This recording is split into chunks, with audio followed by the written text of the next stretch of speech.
Yay, everyone rejoiced yesterday. It was pretty cool because I saw my friend Desiree. I got to see her reaction when she first got the news. They were able to do a live stream yesterday on Facebook Live, and it was a moment. They've been out there at the camp for so long, for so many months now, and for the Army Corps engineers to finally say, okay, fine, we're going to deny this. We actually need to do an environmental impact statement, and they did an environmental assessment, which has a lower standard and a lower requirement in the development process. It would not require the intensive study in terms of potential threats and SWOT analysis and things like that. That an environmental impact statement would actually require. And originally, the energy transfer partners got away with an environmental assessment. But now they're saying they need to actually do an environmental impact statement. I'm sorry to interrupt. I'm sorry, dude, but I'm just interrupt you. Do you know how they got away with that? Because I researched this. This was really interesting. Do you know how they got away with not doing one? Because this is a tactic they use a lot. What they do is you have to have smaller projects, right?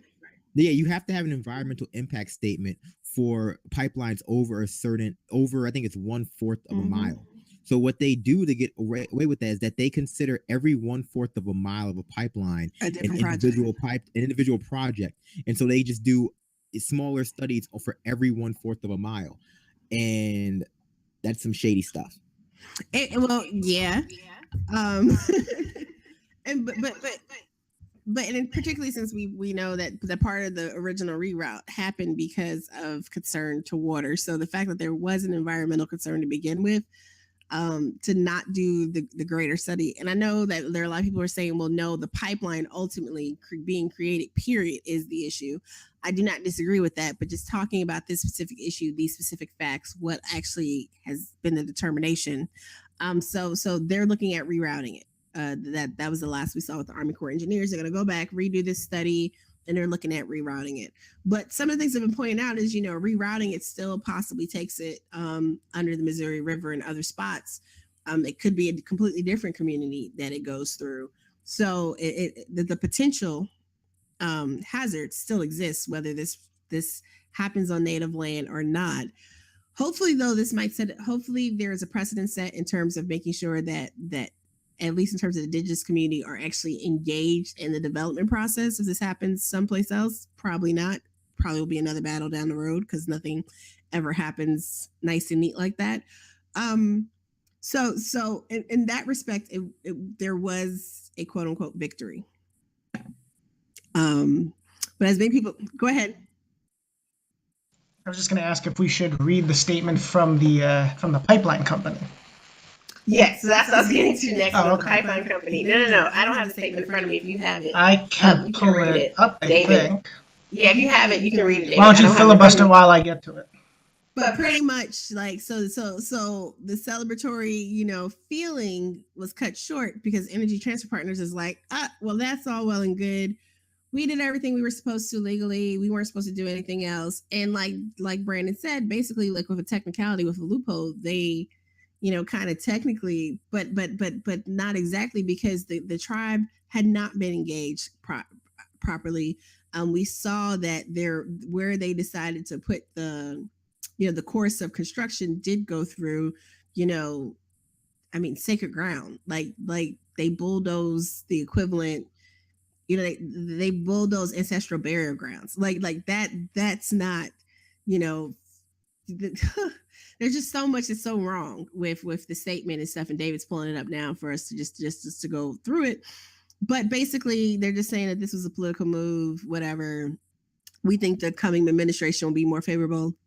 And Donald Trump has said that he is in favor of the Dakota Access Pipeline. We've heard tell that he has invested his money tied to it. Another one of those conflict of interest things, huh? We just saw, everyone's like, oh my God, thanks, President Obama, you did it. And well, not everyone, but certain people, and even Bernie, like I said in our thread earlier, I'm over Bernie. And that's not being disrespectful. I think that, people have their time. Everyone has a season. And I think Bernie's season is coming to an end. Or not so much that, people are talking about, oh, he's our leader. He's our de facto leader. No, he's not. Like, I mean, because if you're sitting here saying that TPP and No DAPL are like our big wins, when really it's just like postponed for another day, like you believe more in democratic bullshit, third way incrementalism than you let on. And I can kind of see why people call him a charlatan. This is real blasphemous speak, I know, coming from a Bernie bro. But no, seriously, like I really do think that in this new phase of life, we need to be challenging even our faves because everybody's problematic. And I really do find the overt, political jockeying now that he's been on this national stage, because old Bernie wouldn't pull any punches. Old Bernie wouldn't be blowing smoke up people's asses just for shits and giggles.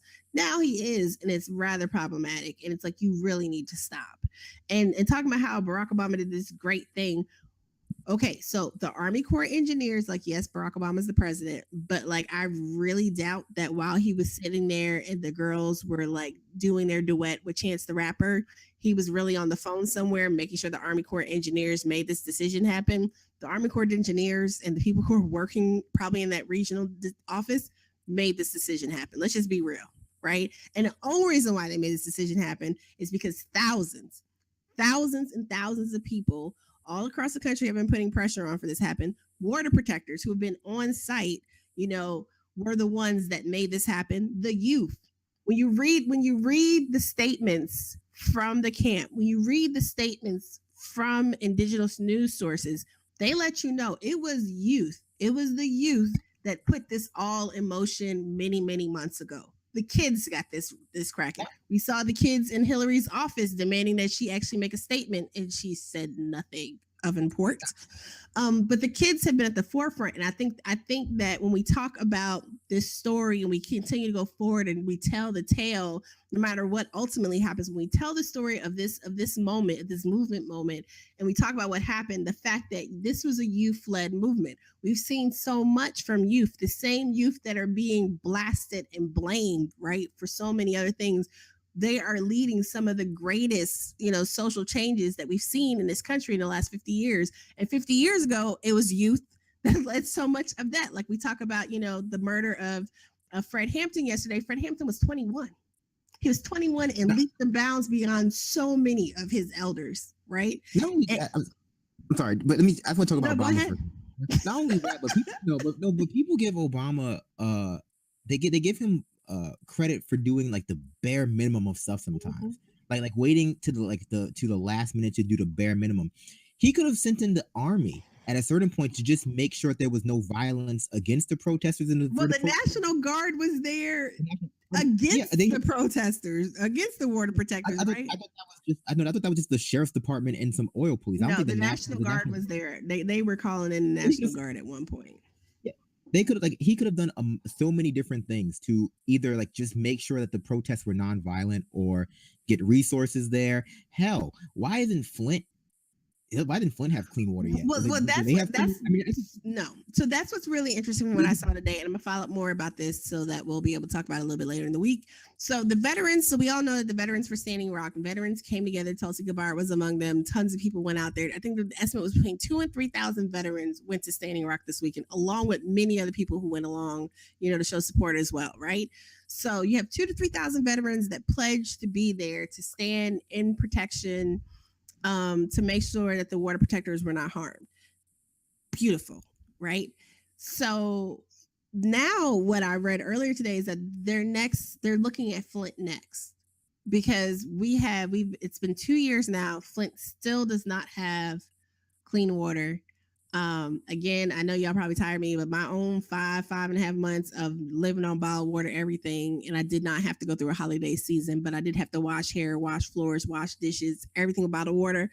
It is awful. It is expensive. And if you have children, it is very, very stressful. And for the women that I met who were pregnant during that time with the issue we had in West Virginia, I can only imagine how it was for those who were pregnant and breastfeeding or had very small children. So I can only imagine what's happening in Flint with people who have families, elderly, sick, children. I mean, even though it's probably not a large portion of the population, even people with different skin conditions, right? Like it's just, it's so stressful. It is so stressful. All at the same time, I think Nestle was given access to bottled water.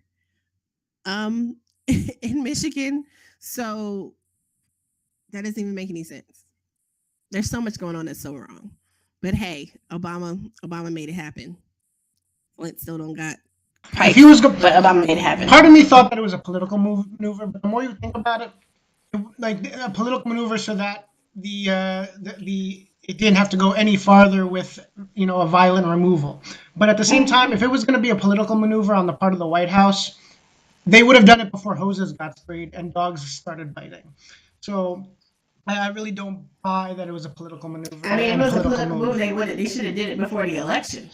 That too, but I mean, just in general, I agree. The more you think about it, if they wanted to avoid, they would have avoided everything.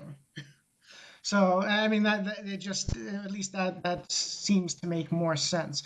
I'm going to read the statement real quick. Okay. It's a long statement, so I'm not going to read the whole thing. The key portion here is that and this is from Energy Transfer Partners LP, which is and Sunoco Logistics, the two companies behind the Dakota Access Pipeline. The White House's directive yesterday, Sunday, to the corps for further delay is just the latest in a series of overt and transparent political actions by an administration which has abandoned the rule of law in favor of currying favor with a narrow and extreme political constituency. I'm going to repeat that. Of currying favor with a narrow and extreme political constituency. That's their focus here. As stated all along, ETP and SXL, those two companies, are fully committed to ensuring that this vital project is brought to completion and fully expect the complete construction of the pipeline without any additional rerouting in and around Lake Oahe. Nothing this administration has done today changes that in any way. Yeah. So, it'll be interesting to see how they proceed, going forward. But at the moment, at least, the pipeline cannot continue on its current course because the easement that it needs across federal lands, across the tribal lands, has been denied. And the work continues. There is the work against this pipeline as a whole, right? There are some people who are content with this outcome, and rerouting it is a good thing. But as I've seen mentioned numerous places today, rerouting alternative courses for this could still take it under the Missouri River.